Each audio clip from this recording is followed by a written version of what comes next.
Praise lord. దేవాతి దేవునికి వందనాలు.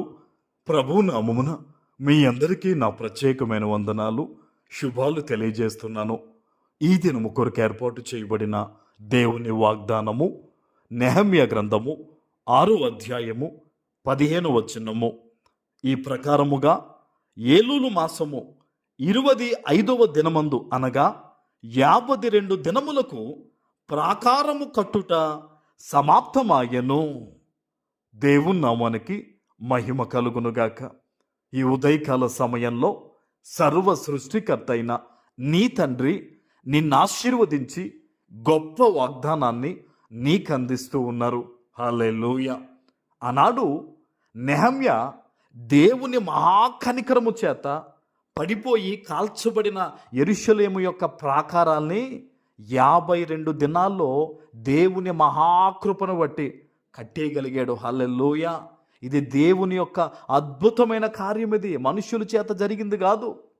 ఈరోజు అదే మాటను దేవుడు నీ జీవితంలో వాగ్దానంగా ఇస్తూ ఉన్నారు. ఆమేన్. నీ జీవితంలో కూడా రక్షణ ప్రాకారము లేక అపవాది చొరబడ్డాడేమో, చొరబడిన అపవాది కాల్చివేశాడేమో నీ జీవితంలో కొన్ని రకాల పరిస్థితుల్ని. ఒకప్పుడు చాలా కలిగి ఉన్న నీవు సమస్తము కోల్పోయిన పరిస్థితుల్లో ఉన్నావేమో.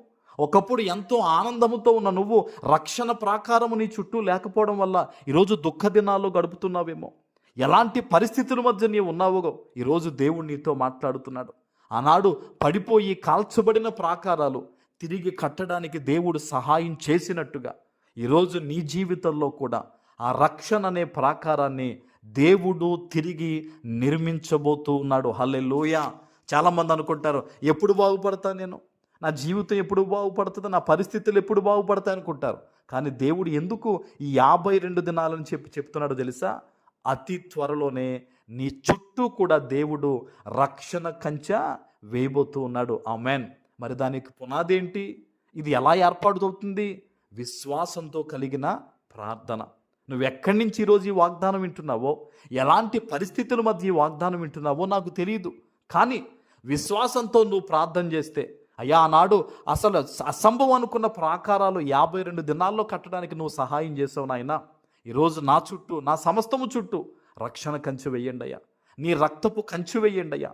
ఆనాడు యోబు గారికి, ఆయన సమస్తానికి కూడా నువ్వు కంచె వేసావు కాబట్టే అపవాది ముట్టుకోలేకపోయిందయ్యా. తండ్రి, నా జీవితంలో, నా బిడ్డల చుట్టూ, నా సమస్తము చుట్టూ అటువంటి కంచె వేయి ప్రభువా అని నువ్వు ప్రార్థన చేస్తే, సేవకునిగా చెప్తున్నాను, ఈ క్షణమే దేవుడిని చుట్టూ కంచె వేస్తారు. ఆమేన్.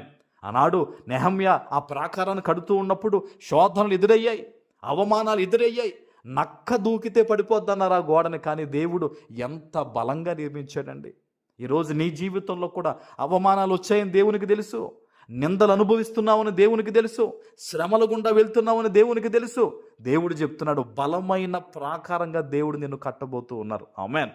నీ జీవితంలో ఉన్న అవమానాలన్నీ కూడా తొలగిపోయే విధంగా దేవుడు మరలా నిన్ను నిర్మించబోతూ ఉన్నాడు. ఆమేన్. భయపడొద్దు, విశ్వాసంతో ప్రార్థన చేయి, క్రీస్తు మీద విశ్వాసం ఉంచు. ఆయన మరణించి తిరిగి లేచినవాడు, మరణపు ముళ్ళును విరిచేశాడు ఆయన. కాబట్టి క్రీస్తులో నీకు విజయమే. ఈరోజు ఈ వాగ్దానం ఎత్తిపెట్టి ప్రార్థన చేయి. యేసు నామంలో ఈ వాగ్దాన ఫలాన్ని నువ్వు పొందుకోబోతూ ఉన్నావు. ఆమేన్. ప్రార్థన చేసుకుందాం. పరిశుద్ధుడా, ప్రేమ కలిగిన తండ్రి, మీకు వందనాలు. ఈ ఉదయకాల సమయంలో మీరిచ్చిన ఈ గొప్ప వాగ్దానము ప్రతి బిడ్డ జీవితంలో నెరవేర్చి స్థిరపరచమని యేసు నామమున ప్రార్థిస్తున్నాను తండ్రి. ఆమేన్.